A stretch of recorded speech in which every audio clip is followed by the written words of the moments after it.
पिछले वीडियो में हमने हाइड्राइड और मिथाइल शिफ्ट देखे। तो चले कार्बोकैटायन रीअरेंजमेंट की मशक करते हैं। इस कार्बोकैटायन से शुरू करते हैं। तो इस कार्बन पर +1 फॉर्मल चार्ज है और ये पॉजिटिवली चार्ज कार्बन दो और कार्बन के साथ जुड़ी हुई है। तो ये सेकेंडरी कार्बोकैटायन है। देखते हैं कि इधर क्या शिफ्ट हो सकता है। तो पहले इस कार्बन पर दो हाइड्रोजन में से एक हाइड्रोजन उठाते हैं। चलो कह लेते हैं कि इनमें से एक हाइड्राइड शिफ्ट में शामिल है। तो हम ये हाइड्रोजन और दो इलेक्ट्रॉन्स उठाते हैं और इस कार्बन पर ले जाते हैं। अब हम अपना प्रोडक्ट बनाते हैं, रिंग बनाएंगे। मैं यहाँ दाएं तरफ मिथाइल ग्रुप बना दूंगी। हम जानते हैं कि इस कार्बन पर पहले से ही हाइड्रोजन मौजूद है और हाइड्राइड आयन भी इस कार्बन पर आ रहा है। इसको अलग करने के लिए हमने मुख्तलिफ रंग इस्तेमाल किया है और दूसरी कार्बन पर एक हाइड्रोजन रह गया है। जैसा कि इस कार्बन ने एक बॉन्ड खोया है तो इस पर +1 फॉर्मल चार्ज आ जाएगा। हमारे पास अभी तक सेकेंडरी कार्बोकैटायन ही है, मतलब अभी तक हमें कोई बेहतरी हासिल नहीं हुई। हम इसको ऐसे भी बना सकते हैं। मशक के दौरान सारे हाइड्रोजन बनाने की जरूरत नहीं है, आपको सिर्फ हाइड्राइड शिफ्ट के बारे में सोचना है। मिथाइल ग्रुप इधर है, ये कार्बन अब कार्बोकैटायन है। चलिए अब मिथाइल शिफ्ट के बारे में सोचते हैं, क्योंकि हाइड्राइड शिफ्ट से हमें कोई फायदा हासिल नहीं हुआ। हमारे पास पहले भी सेकेंडरी कार्बोकैटायन था और हाइड्राइड शिफ्ट के बाद भी कार्बोकैटायन सेकेंडरी ही रहा, तो क्या फायदा हुआ हमें। चलिए अब मिथाइल में देखते हैं कितना दम है। तो अब हम मिथाइल ग्रुप को इस कार्बन पर लेकर जाते हैं और अपना प्रोडक्ट बनाते हैं। तो ये हमारी रिंग है और हम अपने मिथाइल ग्रुप को इस कार्बन पर लेकर जाने वाले हैं। इस कार्बन पर पहले से ही हाइड्रोजन मौजूद है।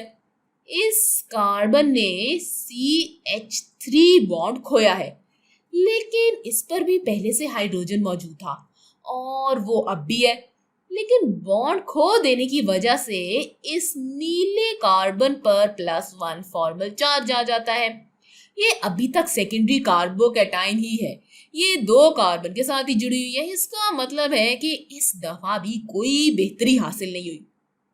और हाँ भैया, आप इस कार्बोकैटायन को इस तरह भी बना सकते हैं, एक रिंग, इधर मिथाइल ग्रुप और इधर +1 फॉर्मल चार्ज। तो अब क्या रह गया है। अच्छा, इस दफा ना हम फिर हाइड्राइड शिफ्ट की कोशिश करते हैं, लेकिन इस दफा बाएं तरफ वाले हाइड्रोजन की बजाय दाएं तरफ वाले हाइड्रोजन की कोशिश करते हैं। शायद इस बार हम कामयाब हो जाएं। तो चले अब इस हाइड्रोजन के साथ हाइड्राइड शिफ्ट करने की कोशिश करते हैं। लिहाजा ये हाइड्रोजन और दो इलेक्ट्रॉन्स इस कार्बन पर चले जाएंगे। चले अब इससे बनेगा क्या, हम वो बनाते हैं। हमारे पास हमारी रिंग है, मिथाइल ग्रुप इधर ही रहेगा। जो हाइड्रोजन और दो इलेक्ट्रॉन्स इस कार्बन पर जाएंगे, हम इनको अलग करने के लिए किसी और रंग से लिख लेते हैं। इस कार्बन के पास अपना भी हाइड्रोजन मौजूद है और जिस कार्बन ने अपना बॉन्ड खोया है, इस पर +1 फॉर्मल चार्ज आ जाता है। अब अपना कार्बोकैटायन देखते हैं। ये कार्बन जिस पर +1 फॉर्मल चार्ज है, ये 3 कार्बन के साथ जुड़ी हुई है, 2 रिंग वाले और एक मिथाइल ग्रुप वाला। लिहाजा ये टर्शरी कार्बोकैटायन है और हम अपनी पिछली वीडियो से ये बात जानते हैं कि टर्शरी कार्बोकैटायन सेकेंडरी कार्बोकैटायन से ज्यादा मुस्तहकम होता है। लिहाजा हमने हाइड्राइड शिफ्ट के जरिए सेकेंडरी कार्बोकैटायन से टर्शरी कार्बोकैटायन बना लिया है। और पिछली मिसालों की तरह हमें हाइड्रोजन बनाने की जरूरत नहीं है, हम सिर्फ अपने टर्शरी कार्बोकैटायन दिखा सकते हैं हाइड्रोजन को बनाए बगैर। यहाँ मिथाइल ग्रुप बनाएंगे और +1 फॉर्मल चार्ज लिखेंगे, तो ये टर्शरी कार्बोकैटायन इस सेकेंडरी कार्बोकैटायन से ज्यादा मुस्तहकम है। शुक्र है कोई बेहतरी आई। अब चले अब एक और कार्बोकैटायन रीअरेंजमेंट की मिसाल देख लेते हैं। ये वाली पिछली वाली से थोड़ी सी आसान है। तो ये हमारा कार्बोकैटायन है, पॉजिटिवली चार्ज कार्बन दो और कार्बन के साथ बराह रास्त बॉन्ड बना रहा है, जो इसे सेकेंडरी कार्बोकैटायन बनाता है। चलिए देखते हैं कि यहाँ हम कौन सी शिफ्ट कर सकते हैं। तो इस कार्बन पर 2 हाइड्रोजन है, हम इनमें से एक हाइड्राइड शिफ्ट में इस्तेमाल कर लेते हैं। लिहाजा इनमें से एक हाइड्रोजन और 2 इलेक्ट्रॉन्स इस कार्बन पर आ जाएंगे।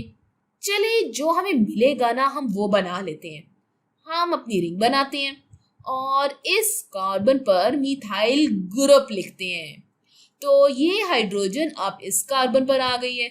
हम जानते हैं कि इस कार्बन पर पहले से ही हाइड्रोजन मौजूद है। हमने इस कार्बन से बॉन्ड लिया है, इसलिए अब इस पर +1 फॉर्मल चार्ज आ जाएगा और इस पर वो हाइड्रोजन भी लिखेंगे जो हाइड्राइड के अलावा इस पर थी। और ये पॉजिटिवली चार्ज कार्बन 2 कार्बन्स के साथ डायरेक्टली बॉन्डेड है। तो हमने सेकेंडरी कार्बोकैटायन बनाया है, जो कि बेहतरी तो नहीं है। खैर, हम इसको हाइड्रोजन के बगैर भी बना सकते हैं। हमारे पास ये रिंग बनेगी, मिथाइल ग्रुप बनेंगे और इस कार्बन पर +1 फॉर्मल चार्ज आ जाएगा। चलिए एक और शिफ्ट की कोशिश करते हैं। अगर हम इस कार्बन को देखें तो इस पर 2 मिथाइल ग्रुप्स हैं, लिहाजा हम इस बार ना मिथाइल शिफ्ट करके देखते हैं। हम मिथाइल ग्रुप को इस कार्बन पर ले जाएंगे, इसका प्रोडक्ट बनाते हैं। एक मिथाइल ग्रुप वहीं का वहीं रहेगा और एक मिथाइल ग्रुप इस कार्बन पर आ जाता है और इसके अलावा इसके पास पहले से ही हाइड्रोजन मौजूद था।